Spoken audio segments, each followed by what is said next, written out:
Mantra 7. Yasmin sarvani bhutani atmaiva bhud vijanata tatra ko moha ka shoka ekatvam anupashyata. Yasmin, in the situation. Sarvani, all. Bhutani, living entities. Atma, the spiritual spark. Eva, certainly. Abhut, becomes a fact. Vijanata, one who knows. Tatra, therein. Ka, what. Moha, illusion. Shoka, anxiety. Ekatvam, of the same quality. Anupashyata, one who sees through authority, or one who sees constantly like that. Translation. One who always sees all living entities as spiritual sparks, in quality one with the Lord, becomes a true knower of things. What is there as illusion or anxiety for him? Purport. Except for the two more advanced devotees described above, no one can correctly see the spiritual position of a living being. The living entities are qualitatively one with the Supreme Lord, as the sparks of the fire are qualitatively one with the nature of the fire. But sparks are not fire as far as quantity is concerned. The quantity of heat and light present in the fire is not equal to the quantity of heat and light in the sparks. The Mahabhagavat, the great devotee, sees oneness in the sense that everything is the energy of the Supreme Lord. And as there is no difference between the energy and the energetic, there is the sense of oneness. Without heat and light, there is no meaning of fire. And yet heat and light, from the analytical point of view, are different from fire. But in synthesis, heat and light and fire are all the same one thing. The Sanskrit words found here, ekatvam anupashyata, mean to see the unity of the living entities from the viewpoint of the revealed scriptures. Every individual spark of the Supreme Whole has almost 80% of the known qualities of the whole, but they are not as good as the Supreme Lord. These qualities are present in minute quantity, as the living entity is but a minute part and parcel of the Supreme Whole. This is like the drop of water in the ocean. The quantity of salt present in the drop is never comparable to the quantity of salt present in the complete ocean, but the quality of the salt present in the drop is equal in quality, in chemical composition, with that present in the ocean. If the individual living being were equal both in quality and in quantity, then there would be no question of the living entities being submerged by the influence of material energy. It has already been discussed in previous mantras that no living being, even the most powerful demigods, can surpass the Supreme Being in any respect. Therefore, ekatvam does not mean that a living being is equal in all respects with the Supreme Lord.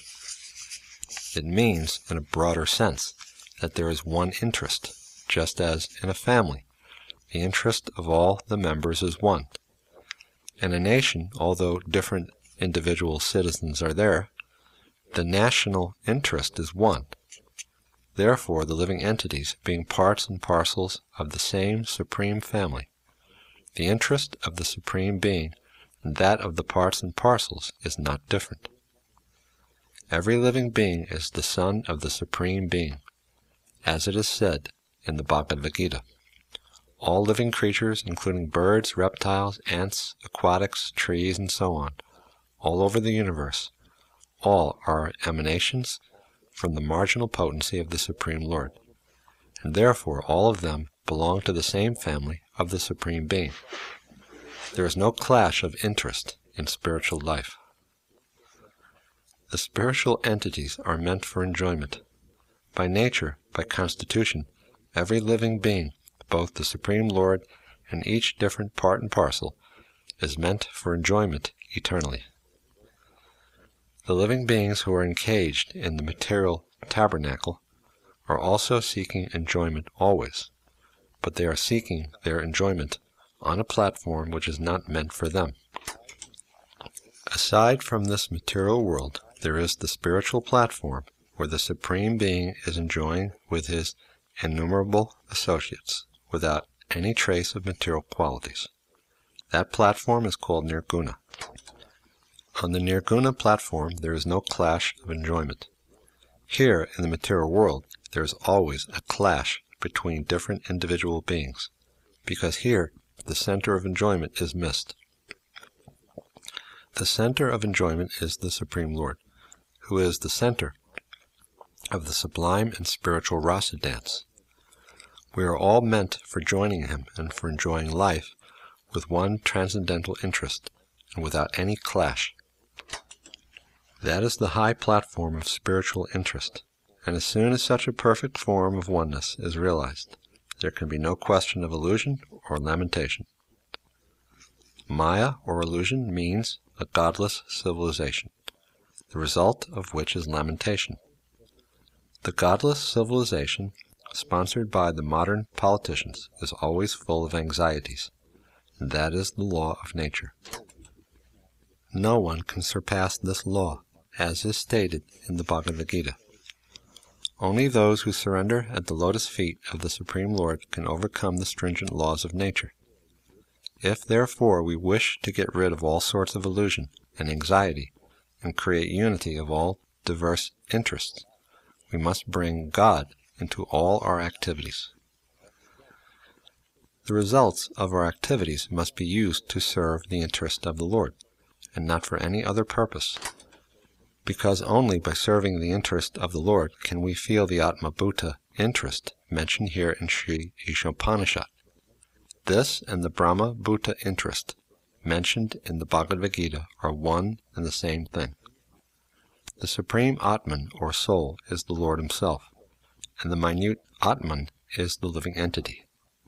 The Supreme Atman, or Paramatman, alone maintains all the individual minute beings, because the Supreme Lord wants to derive pleasure out of their affection. The Father extends Himself by His children and maintains them in order to derive pleasure. If the children of the Father are obedient to His will, family affairs will run smoothly with one interest and a pleasing atmosphere. Exactly the same thing is transcendentally arranged in the Brahman, or absolute family, of the Param Brahman, the Supreme Spirit. The Param Brahman is as much a person as the individual entities are. None of them are impersonal. Such transcendental personalities are full of transcendental bliss, knowledge, and life eternal. That is the real position of spiritual existence. And as soon as one is fully cognizant of this transcendental position, he at once surrenders into the lotus feet of the Supreme Being, Sri Krishna. But such Mahatmas, great souls, are very rarely seen, because such transcendental realization is achieved only after many, many births. Once attained, however, there is no more illusion or distress, no more of the misery of material existence, and there is no birth and death as we experience in the present status of our life. That is the information we get from this mantra of Sri Isopanisad.